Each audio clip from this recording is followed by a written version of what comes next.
பக்தி ஒளி நேயர்கள் அனைவருக்கும் வணக்கம்.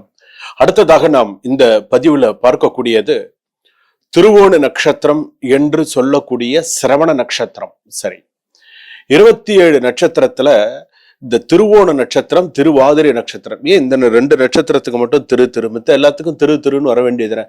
திரு அஸ்வினி நட்சத்திரம், திரு பரணி நட்சத்திரம்லாம் வரலாம்ல. இந்த ரெண்டு நட்சத்திரத்துக்கு மட்டுமே உன்னதமான நட்சத்திரம் சொல்லுவாங்க. திருவாதிரை, திருவோணம். திருவாதிரை என்ன சொல்லுவோம்? ஆருத்ரா நட்சத்திரம் அப்படின்னு சொல்லுவோம். திருவோண நட்சத்திரத்தை என்ன சொல்லுவோம்? சிரவண நட்சத்திரம் அப்படின்னு சொல்லுவோம். 27 நட்சத்திரத்துல இந்த நட்சத்திரத்துல பிறந்தவர்கள் புண்ணியம் செய்தவர்கள், ரொம்ப புண்ணியமானவர்கள். ரொம்ப என்னன்னா கஷ்டப்படுவாங்க, சிரமப்படுவாங்க. ஆனா திருவோண நட்சத்திரத்துல பிறந்தவர்கள் கஷ்டப்பட்டாலும் பெருமாள் மாதிரி நல்லா வசதியா நன்னா அமோகமா அவங்களுடைய பெருமாளுடைய ஆசீர்வாதத்துல அமோகமா இருப்பாங்க. சில பேர்லாம் அவங்க பிறந்த ஜாதகப்படி சொல்றேன். அதே போல திருவாதிரை நட்சத்திரத்துல பிறந்தவர்கள் நிறைய கஷ்டப்படுவாங்க. சுவாமியுடைய திருவிளையாடல் சொல்றோம் இல்லையா, அது மாதிரி நிறைய கஷ்டங்களும் இன்பமும் துன்பமும் கஷ்டமும் மாறி மாறி இருக்கும். அவருடைய திருவிளையாடல் அப்படின்னு சொல்லக்கூடியது. சோ அந்த மாதிரி அப்போ இந்த திருவோண நட்சத்திரம் அப்படின்னு சொல்றவங்க, இப்போ நான் திருவோண நட்சத்திரத்துல பிறந்திருக்கேன், எனக்கு ஒரு அரசாங்க உத்தியோகம் கிடைக்கணும், நான் திருவோண நட்சத்திரத்துல பிறந்திருக்கேன், எனக்கு நிறைய தடங்கல்கள் இருக்கு, திருவோண நட்சத்திரத்துல பிறந்திருக்கேன், என்னால PhD முடிக்க முடியல, திருவோண நட்சத்திரத்துல பிறந்த என்னால வெளிநாடு போக முடியல, ஏதாவது ஒரு காரண கட்டத்திற்காக இப்போ திருவோண நட்சத்திரத்துல பிறந்திருக்கீங்க, ஒருத்தர் ஜாதகத்துல பிறந்திருக்காங்க அப்படின்னு சொன்னா அவர்களுக்கு மிக முக்கியமானது என்ன அப்படின்னு கேட்டீங்கன்னா லக்னத்தை மிக முக்கியமாக சொல்லுவாங்க. என்ன லக்னத்தை பிறந்திருக்காங்களோ அந்த லக்னத்தை வச்சுதான் அந்த 12 ராசி கட்டத்தை வச்சு எப்படி கணிச்சு எப்படி இருக்குன்றத சொல்லுவாங்க. அதுல திருவோண நட்சத்திரம் மிக விசேஷமானது. திருவோண விரத முறை விசேஷமானது. திருவோண விரதம்ங்கிறது அது எல்லாருமே எல்லாம் இருக்கிறது இல்லைங்க. சில பேர் மட்டும்தான். இன்னைக்கு நான் பெருமாள் கோவில்ல சில பேர் மட்டும்தான் சுவாமி இன்னைக்கு திருவோண நட்சத்திரம், பெருமாளுக்கு அர்ச்சனை பண்ணணும் அப்படின்னு சொல்லி துளசி வாங்கிட்டு அவர்களால் முடிந்த திராட்சை, கல்கண்டு, முந்திரி பருப்பு வச்சு நைவேத்தியம் பண்ணி 4 பேருக்கு கொடுத்துட்டு போனாதான் உங்களுக்கு சந்தோஷமா இருக்கும். உண்டா இல்லையா? உங்களுக்கு அதாவது இதெல்லாம் பாத்தீங்கன்னா சிறப்பான ஒண்ணு. திருவோண நட்சத்திரம் எத்தனை பேர் நீங்க திருவோண நட்சத்திரத்தை நீங்க பயன்படுத்தி கோவில்ல போய் முறையா பூஜை, ஒரு நெய் தீபம் ஏற்றி ஒரு அர்ச்சனை பண்ணி எத்தனை பேர் திருவோண நட்சத்திரத்துல வழிபாடு நீங்க கரெக்டா பண்ணிருக்கீங்க சொல்லுங்க பார்க்கலாம். அதாவது நம்ம இந்த பக்தி ஒளி சேனல் பாக்குறவங்களுக்கு எல்லாருக்கும் ஒரு விஷயம் சொல்றேன். திருவோண நட்சத்திரத்துல நீங்க பிறந்திருக்கீங்களா, கண்டிப்பா நெய் தீபம் ஏத்துங்க. கோவிலுக்கு போக முடியாட்டாலும் வீட்லயாவது அந்த நெய் தீபம், தனியா சுவாமிக்கு ஒரு அகல் விளக்குலயோ எவ்வளவோ விஷயங்கள் இருக்கு. ஒரு விளக்கு நீங்க ஏத்துனீங்க அப்படின்னு சொன்னா முதல் விஷயம் ரொம்ப சிறப்பாக இருக்கும். ரெண்டாவது, அன்னைக்கு இரவுல வெறும் பால் மட்டும் சாப்பிட்டு தான் படுக்கணும். பசும்பால் சாப்பிட்டு, பசும்பால் ஒரு செவ்வாழைப்பழம் அது மட்டும் சாப்பிட்டு படுத்தா போதும், வேற எதுவும் சாப்பிடக்கூடாது. அந்த நாள்ல, திருவோண நட்சத்திர நாள்ல, சிரவண நட்சத்திரம் என்று சொல்லக்கூடிய நாள்ல உப்பை தவிர்க்க வேண்டும். உப்பு போட்டு சாப்பிடப்படும். உப்பு அந்த நாள்ல உப்பு தவிர்க்கிறது நல்லது. அந்த நாள்ல தவிர்க்கிறது எவ்வளவு தவிர்க்கிறீங்களோ அவ்வளவு நல்லது. ஒண்ணு. அடுத்ததாக சுவாமிக்கு இப்படிதான் நம்ம வழிபாடு பண்ணணும் அப்படின்னு ஒரு கணக்கு இருக்கு. அதாவது திருவோண நட்சத்திரம் பாத்தீங்க அப்படின்னு சொன்னா பெருமாளுடைய அவதாரங்கள் நம்ம கேள்விப்படுறோம் இல்லையா, அதுல 5வது அவதாரம் என்ன அவதாரம்? வாமன அவதாரம் என்று சொல்லக்கூடிய பெருமாளுக்கு உகந்த அந்த நாள் தான் அந்த திருவோண நட்சத்திர நாள் அப்படின்னு சொல்லுவோம். மகாபலி சக்கரவர்த்திக்கு பாத்தீங்கன்னா அனுகிரகித்த நாள்னு கூட சொல்லுவாங்க சில பேர். மகாபலி சக்கரவர்த்தி மன்னனாகி அவங்களுக்கு பாத்தீங்கன்னா நிறைய விஷயங்கள்லாம் சொல்லுவாங்க. இன்னைக்கும் கும்பகோணத்து பக்கத்துல இருக்கக்கூடிய திவ்ய தேசத்துல உப்புளியப்பன் கோவில்ல இன்னைக்கும் திருவோண நட்சத்திர பூஜை சிறப்பா நடந்துட்டு இருக்கு. மகாலட்சுமி அம்சம் பொருந்திய பூமாதேவிக்கு அருள் கொடுத்த அந்த அவ்வளவு விசேஷமானது அப்படின்னு நம்ம சொல்லலாம். அந்த அளவுக்கு இந்த திருவோண நட்சத்திரத்துக்கு சிறப்பு அப்படிங்கிறது உண்டு.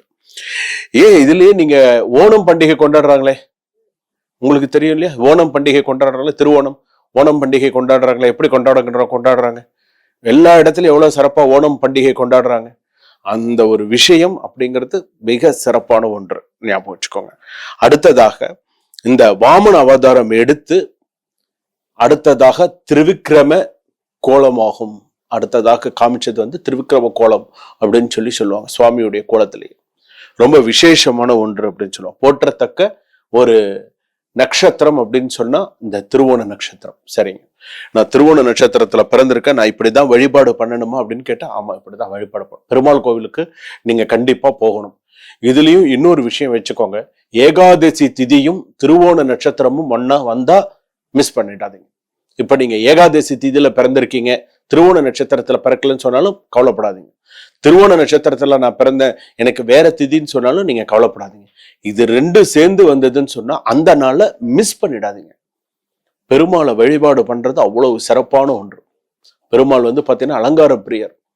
நீங்க நாராயணாய வித்மகே வாசுதேவாய திமகே தன்னோ விஷ்ணு பிரஜோதயாத். மகாவிஷ்ணு ஸ்ரீராம ராம ராமேதி ரமே ராமே மனோரமே சகசரநாம தத்துல்யம் ராமநாம வராணனே. சகசரநாமம் ஃபுல்லா சொல்ல தெரியாட்டாலும் இந்த 2 வரையும் சொல்லுங்க.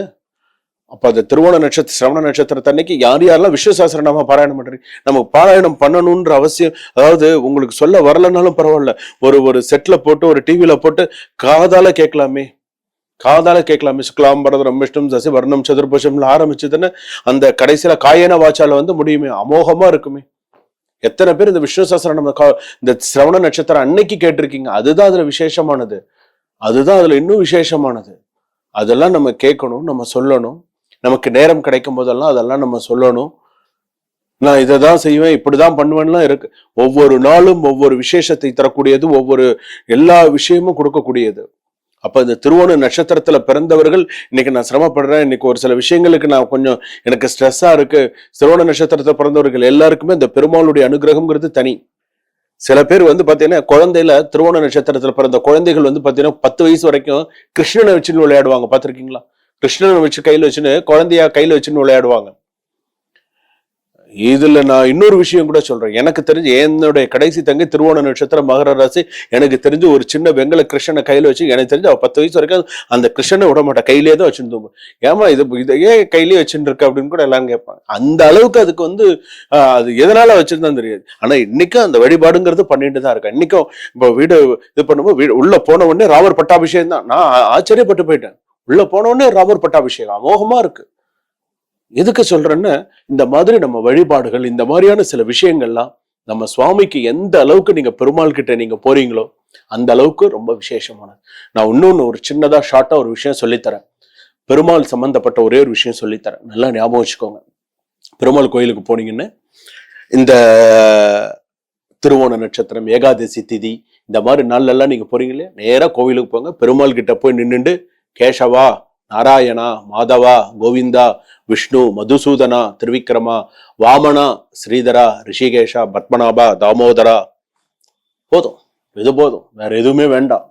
பெருமாள் கோயிலுக்கு போனீங்கன்னா இதை சொல்லுங்க. கேசவா, நாராயணா, மாதவா, கோவிந்தா, விஷ்ணு, மதுசூதனா, திருவிக்ரமா, வாமனா, ஸ்ரீதரா, ரிஷிகேஷா, பத்மநாபா, தாமோதரா, இதை சொல்லி வழிபாடு பண்ணினீங்கனாலே சகல கடாட்சத்தோட நீங்க இருப்பீங்க. திருவோண நட்சத்திரத்துல முக்கியமா பிறந்தவர்கள் திருவோணம் அமோகமா நீங்க வாழ்க்கையில இருப்பீங்க. இந்த பக்தி ஒளி சேனல் பார்க்கக்கூடிய ஒவ்வொருத்தருக்கும் என்னுடைய பூரண ஆசீர்வாதங்கள். சுபம்.